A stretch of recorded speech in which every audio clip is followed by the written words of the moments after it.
Definitely. All right, so this is inclusive strategies for infants and toddlers in group care. My name is Tamara McClintick.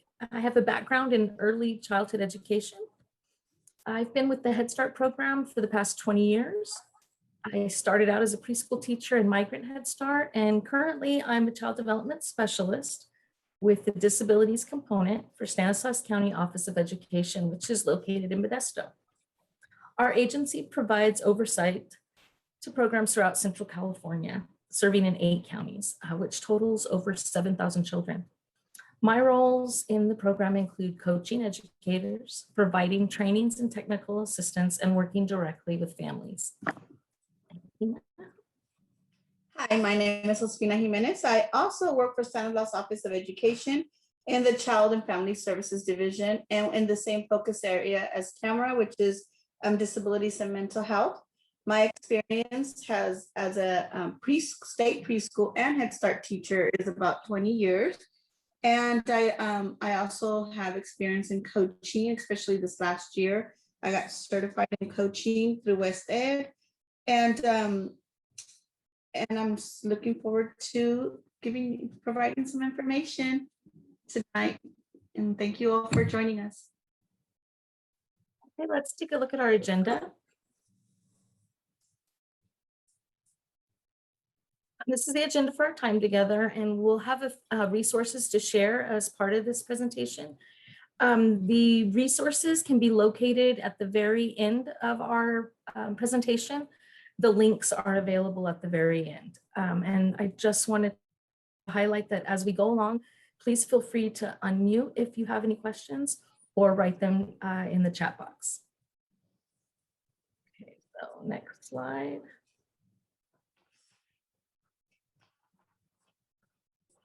Take a look at this quote. Access for children with disabilities to the world of childcare involves opening our hearts as well as our doors. I want us to think about that statement for a second, and I want to start out with a story. So we're going to imagine that one night it had snowed. I realize it's over 100 degrees outside for most of us, but we're going to use our imagination and pretend that we're in Alaska and it snowed. So as people arrive to work that day, a maintenance worker is busy clearing the snow off the steps to make it safe for everyone to enter the building. As a man in a wheelchair arrives, he asks if the ramp could be cleared off so that he can enter. Well, the worker, without even turning around to see who was speaking, hastily replies, "Can't you see I'm clearing the steps right now so all the people waiting can get in? When I'm done, I'll get to the ramp." Well, to which the man humbly replied, "But if you clear off the ramp, we can all get inside." So that's just a story I wanted to start off with to get us thinking about the topic. The childcare program as a natural environment. In the infant and toddler world, this could be compared to the term used in school districts for students with IEPs as the least restrictive environment. For our babies, the least restrictive environment for them to receive services would be in their home or a family childcare home. In a childcare or family daycare, infants and toddlers with disabilities would be able to participate with their typically developing peers with modifications as needed.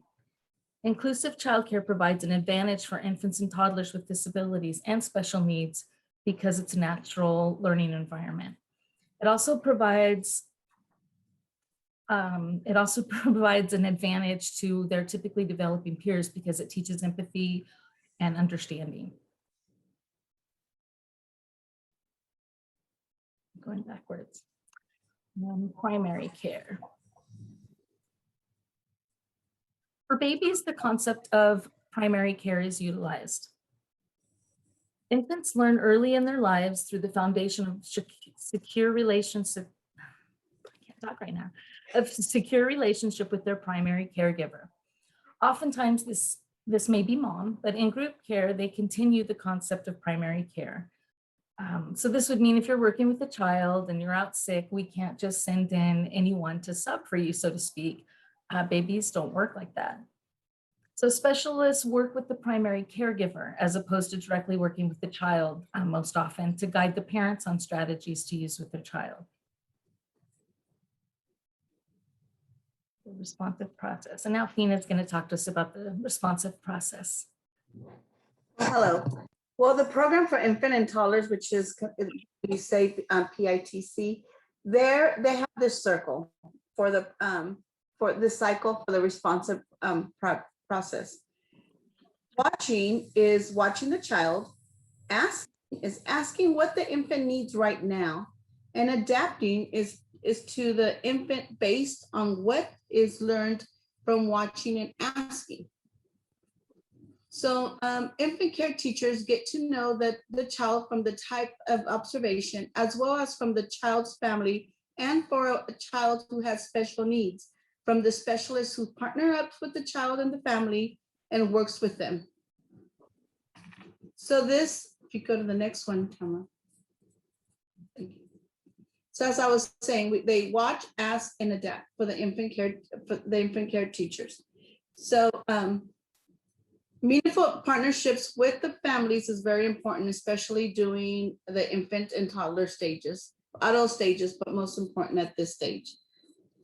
And the parents usually, they want to make sure that they are in, their children are being well taken care of if they have to leave them to a caretaker.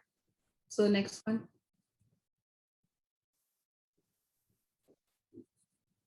So here's where it comes to the protective urges. All parents have, or guardians have, protective urges. Their child means the most to them. We're going to be watching a video here shortly, but the protective urges of a parent is they want to make sure that their child is they want to protect their child, make sure their child is safe, their child is being taken care of like if they were when they're not there, and they're going to be times very defensive. Right now, with everything that has happened with COVID, with us being not being able to socialize in a year. Let's think back about all the children that were born in 2020. Some of them have only seen their parents or their immediate family. They have not been able to socialize. So imagine now that we're all being, now since yesterday that everything has opened up, or majority have opened up, the protective urges from the caregivers, from the parents, they're going to be on guard. So let's keep that in mind. If you want to go into. So we're going to see this video right now, and then if you have any questions or any suggestions or comments, you could unmute yourself.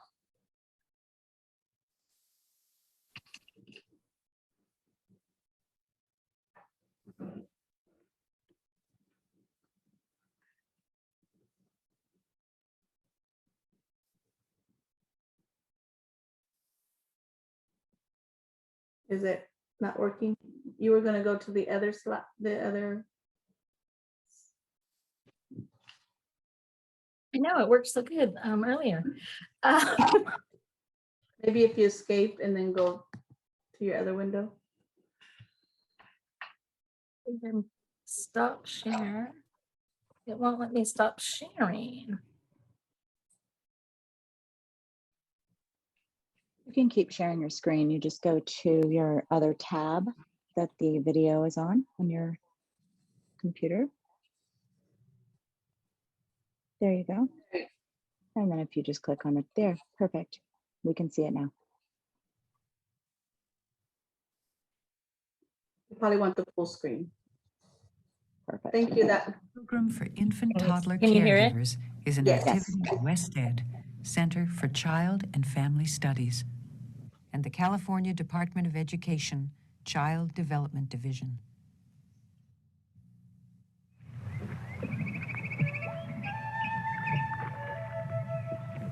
In every species, there is a fundamental drive to protect the young. This is particularly true for the very young.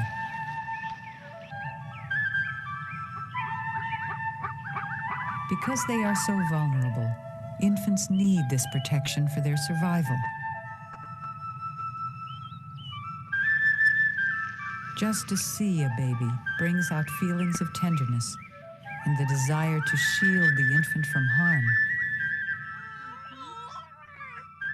What we often see with human infants is the acting out by both parents and caregivers of this protective urge. You want to sit here, Richard?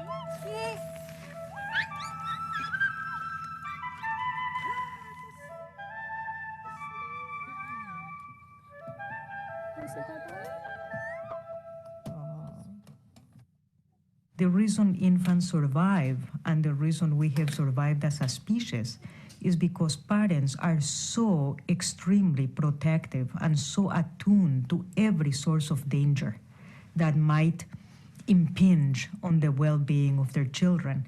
But it's when you're changing. Parents' concerns are even more intense when children are in infant care. They've got their toys all around her, and I think about that. Like when you told me that the little girl, Taylor, wanted to pick her up, and I went home, I had this terrible nightmare about that, I remember, yeah. So that's what I think about, is like she might get hurt. Now, because infants bring that out in us, that feeling of protectiveness, the caregiver is in the same heightened state of emotional arousal in relation to the baby. I felt angry and upset because they were not paying attention to the little girl. They were not dressing her or bathing her, like you said, and they were not giving any attention to the child.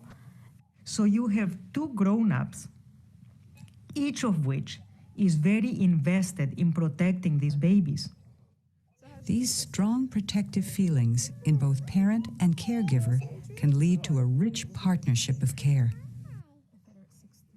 6:30. But they can also interfere with caregivers and parents working together.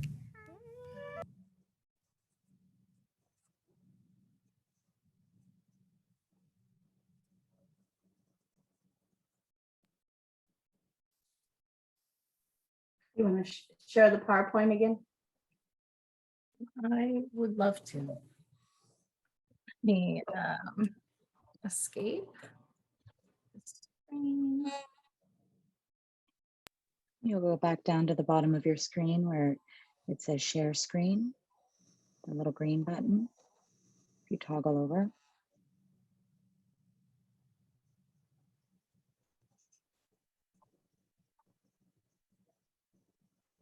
So it would be the bottom of this particular window.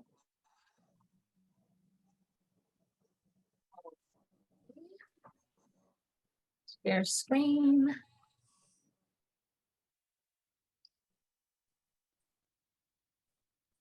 We're back on track. Wonderful. You're back. And then you go back to present. And then you'll go to the next slide. Sorry about that. Perfect. Thank you for walking me through it. My pleasure. And it'll be the next slide.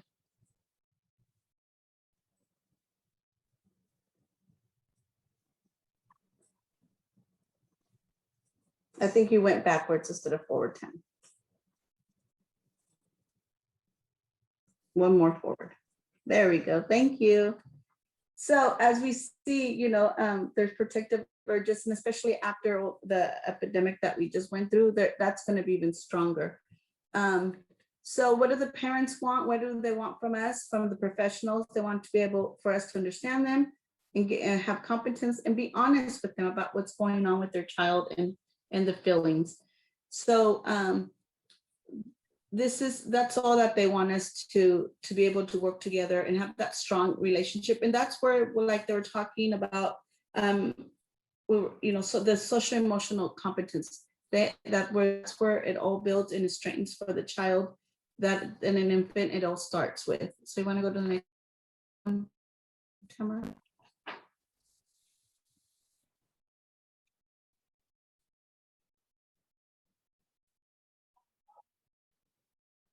So real life experiences, that's what, parents, that's what we have with, our children being sick, being, make sure they're being respected. Everybody's going through different situations. One of the things that parents, there's a story where I was going to tell you about when there, are we good, Tamara, with the PowerPoint? Yes.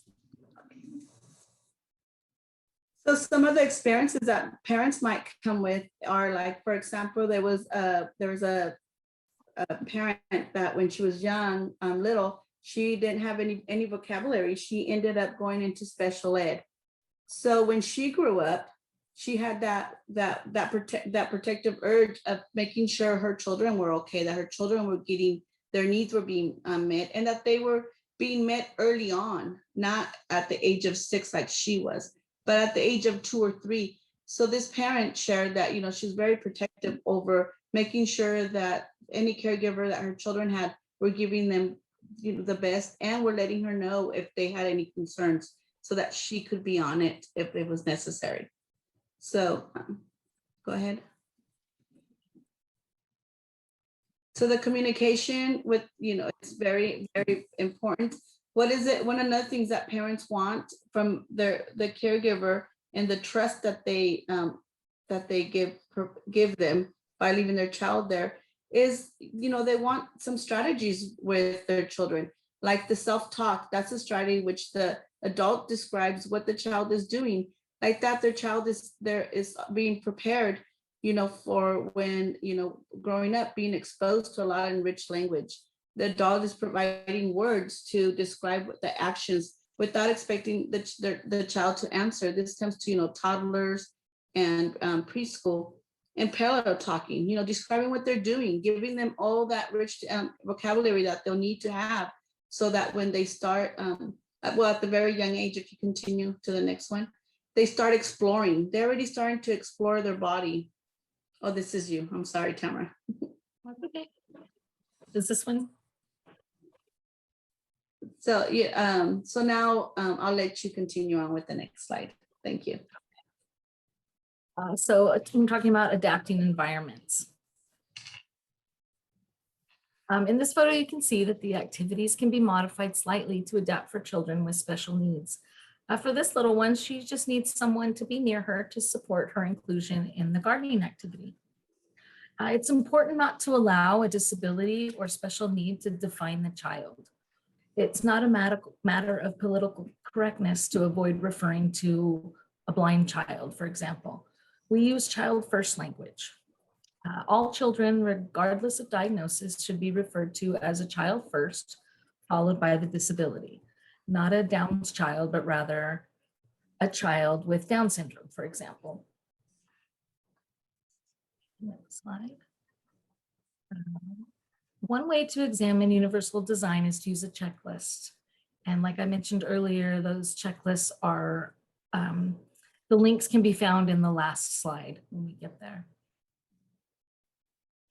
So the first resource link that you'll find is the Building Inclusive Childcare Universal Design for Learning Checklist for Early Childhood Environments. These includes questions that you can ask providers and checklists that can be used by coaches or educators. And you can review the section on physical environment, focus on the layout of the materials. And then there's another way to examine the physical environment is to actually do a walkthrough, and you could take these checklists with you. Go to the next slide. So the idea would be to take a tour of the classroom using the questions and checklists to determine if this would be the right placement for the child.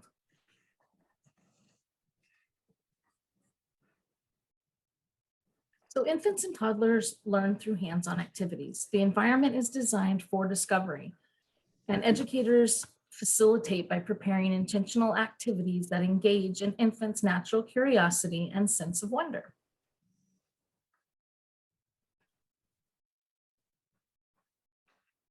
So in the natural learning cycle,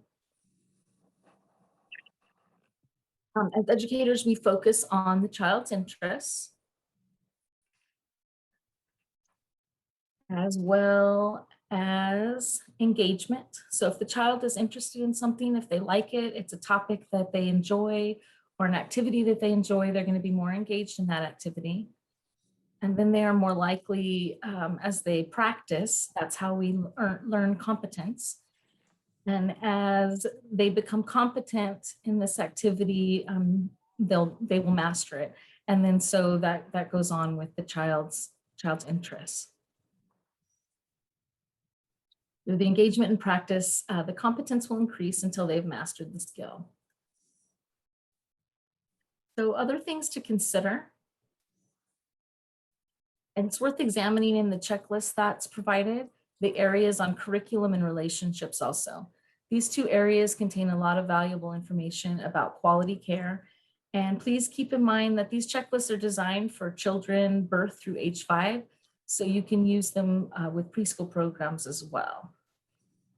So at this point in the presentation, we wanted to take a minute to see if there are any questions or comments, because feedback was provided from other participants in previous trainings that there wasn't enough time at the end of presentations for questions and comments.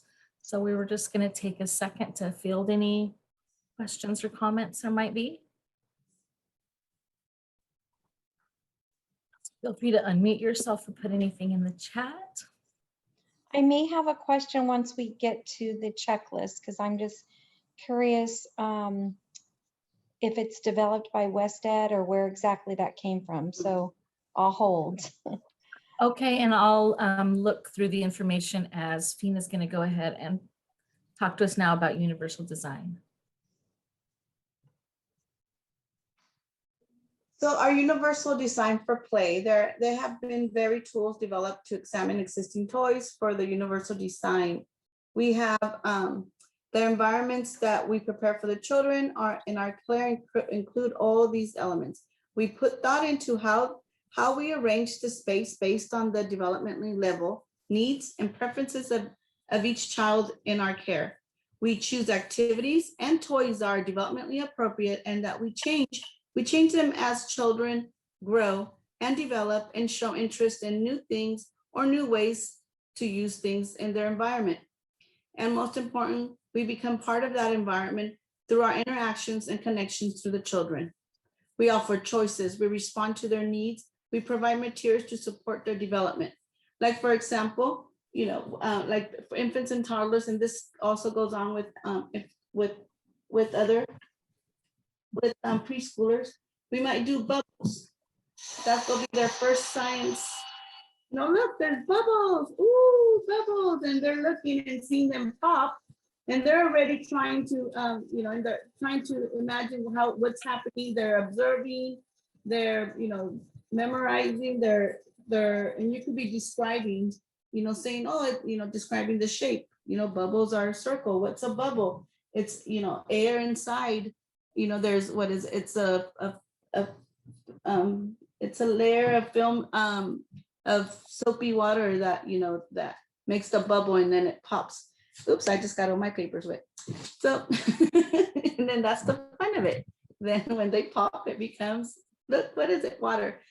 So that all that self-talk helps them, the infants, the toddlers, and the 3 and 4-year-olds that sometimes they don't have that enriched language at exposure, and we're there to give it to them.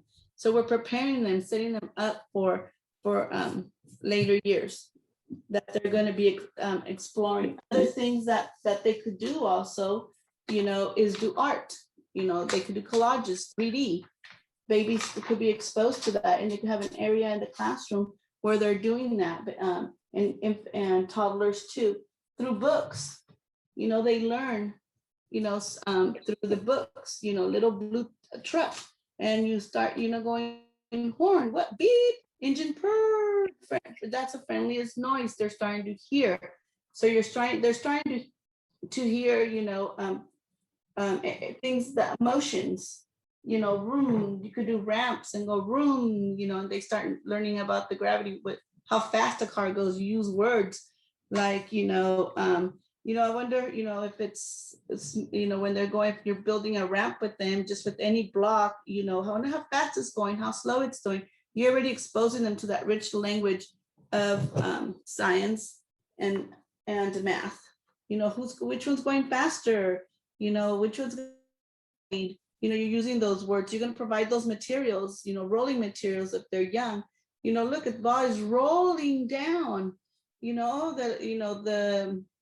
The board is slanted, and what happens when it's slanted, and asking those questions And that all starts at a very, very young age as infants and toddlers and preschoolers. You're already exposing them for them to observe and be wondering and know a lot. And next one. Maybe I got too excited there and went ahead. But anyways, I got some toys back here. And what's the first toy that they have? Of course, is their body, their hands. Here's my hand. Whoop, they're gone. What happened? Where'd they go? So they're already doing that imaging thing, you know, where it's like, where is my hand? Where it's gone. Oh, there it's back. Okay, now I know if I do this, it's here, there. So they start at a very young age already being, already predicting and doing, you know, imagining. And then their feet. Of course, I'm not going to show you my feet, but, you know, they're exploring their feet. They're stretching, you know, the movement, you know, of their body, they're exploring. So they're already wondering, they're already trying to, you know, explore everything. The next one, Tamara. So how do we individualize? Individualizing is just setting up your environment. You set up your environment to make sure that, you know, you're exposing them to everything. You're exposing them, you're giving them enough material to this. If this child needs more motor or more movement, you know, you put more toys on the floor so they're working and they're trying to get that toy. They're toddlers. You're giving them more of a, you know, cars and balls and even for art or markers and color crowns, just giving them that exposure, that language, you know, and talking to them, what, you know, what makes this go, why is this so bumpy? Let's touch the surface, doing a lot of the texture, all that vocabulary that they're as they grow. Go ahead, Tamara. So they'll need the routines. They have to have routine in order for them to be able to feel comfortable and trust. You know, we're going to give you an example, right? And it'll be attached of some routines to remember for children and how to support them and exploring and doing what, you know, what they need to be exposed to be able to be ready. So it's for that science and math, you know, building blocks. We have the blocks, you know, they're able to know that, you know, they match to purple math. They have two blocks. Now they're building a tower. Look, they're engineering something here, you know, and then, you know, they do all this at a very young age. They're already exposed to all this. If we give them the right, if we set up the environment and we expose them to the right activities. And we allow them to participate. Whoops, sorry, I jumped ahead on you, Fina. No, I already talked about the routines. They're going to get this. And, you know, just having it laid out to individualize the child, to expose them to be able to explore and observe. And then, you know, at 2 years old, you could really have them draw. They could do a little tower with the blocks like I showed you. And you could help, you know, they could, in their imagination, drawing whatever comes up, that'll be their drawing of what they're observing. They're you know, so go ahead. So as Fina mentioned, the sample routine form that you just saw, and this blank one is going to be one of the links in the last slide. And so how this could be utilized by coaches is this could be used to help educators or families plan to support an infant and toddler's inclusion into group care. You can use the goals from their IFSP to embed, just like the sample showed, onto this blank form. You can embed goals from their IFSP into everyday activities. So how you would include in hand washing, maybe a language goal that you're going to practice and model. And so you use everyday experiences with the infants and toddlers to incorporate their goals. So, keep in mind that families are our best source of information. Obviously, they know the child better than we do. They know what the child is interested in, or perhaps frightened of. They know what their child's limitations may be. And for babies with special needs, there may already be a team of people working with the family through the IFSP, or if it's a health-related concern. So don't be afraid to ask the experts on the team for support. We're not expected to know everything. And so the handouts that are provided, the first one with the checklist has many ideas to support individualization.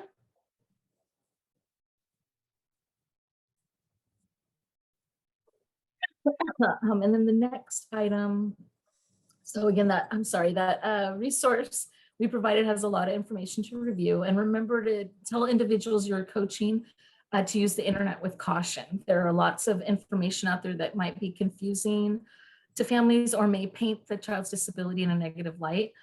Inclusion means that we focus on what the child can do.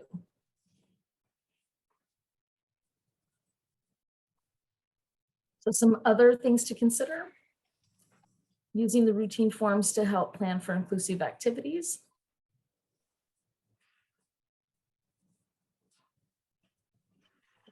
We lost the slide.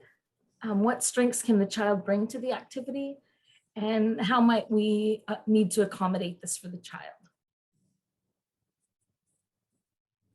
The last resource that we'll have for you in the chat box is, and on the last slide, is this article and case tools. And so this describes 2 additional checklists. And these additional checklists are made, it highlights the development of how they created them. And these checklists are for providing early intervention supports in the childcare setting. And then the other one is for receiving early intervention supports in the childcare setting.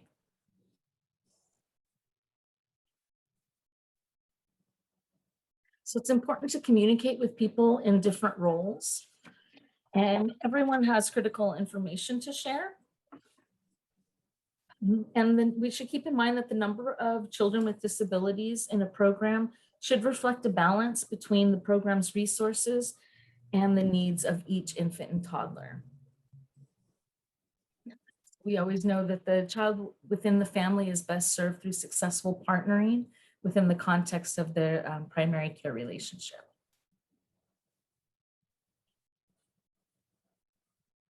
Now, Athena is going to talk to us about these perceptions and assumptions.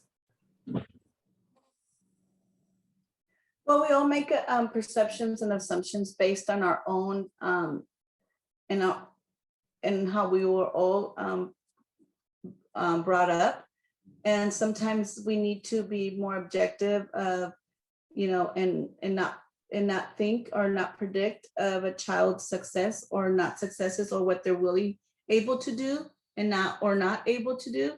And we always have to provide opportunities for all children, no matter if they come with an IFSP or an IEP, but provide the same opportunities. And if you have to make adaptations for one child to be successful because he has an IEP or an IFSP, then that's the accommodation that we need to make for that child, to help them be successful and to have the same opportunities.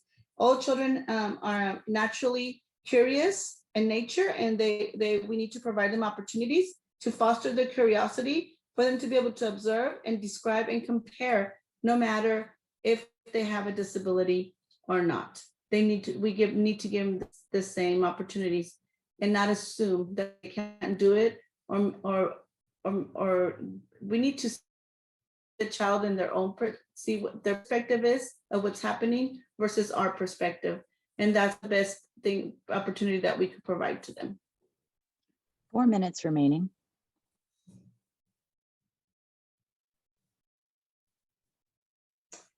And this is this is funny. Okay, I'll read it. It says, after a hasty special education placement for behavior problems, school officials were embarrassed to learn that Marty really did have ants in his pants. So I remember years ago, I think it was, if that reminds me of I think it was, I don't know, maybe 20 years ago. I used to work with the teacher, and if we had the children sit in a circle, and if the child was too wiggly, she would tell him in Spanish, "What do you have? Ants in your pants? I need you to sit still. You know, I'm going to read a book." So this little thing reminds me of that teacher I used to work with. It would work. The students right away would sit down. She would say, "Do you have ants in your pants?" They would look and say, "No." "Okay, then you need to sit down." But we don't do that these days, but that was like 20 years ago. I was gonna say, if you have to explain the joke, I get it's not funny. No worries. To end, are there any questions or comments? Otherwise, I'm gonna go ahead and show the links to that resource. I don't know if it'll let me pull the first one up. One of the main messages that we wanted to send is STEM is not only for the older kids. STEM starts since the day they're born, because they're curious and they're ready of, learning all kinds of things with their own bodies. They have the 1-year-olds love bubbles. And if they're doing bubbles, that's already science. If we're talking to them and explaining to them, of course they're not answering, but they're listening and they're learning. And if we do ramps with them and start throwing balls down and cars down, and we do comparisons, look, who's going to be fast? We're going to be talking to ourselves a lot, but we're helping them. We're helping them, and that's math and science and technology is all over. But that and art, especially art, they love getting their little hands in paint and mixing colors. And it's all of what we're doing, how we are enriching and describing and letting and what they're doing. And we're already doing STEM with our babies, with our toddlers, and really helping them be more successful once they get to 1st and 2nd grade. Guys, for a great presentation. Thank you for coming.